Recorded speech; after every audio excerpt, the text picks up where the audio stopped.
Интенсив состоит из двух этапов. Учениками первого стали 22 ребенка из Якутска, Усалдана, Чурапчинского улуса и Горного улуса. А также в их числе представители школьных бизнес-инкубаторов республики. Программа включает экскурсии, мастер-классы по рукоделию и компьютерным технологиям.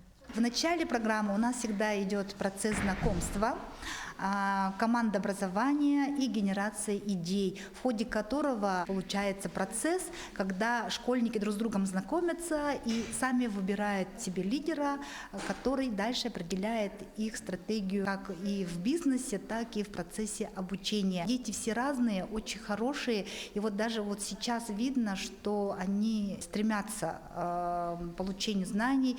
Есть дети, которым очень интересно именно проявлять себя и узнавать что-то новое. В рамках первого дня интенсива детям предложили ознакомиться с производством различных изделий, ведь эта сфера пользуется популярностью как среди начинающих, так и опытных предпринимателей. Они сразу начали шить на машинке. Некоторые шьют в первый раз, а некоторые уже в школе шили.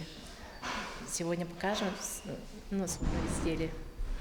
Мы там делали шоперы, шили, изготовили квадратики.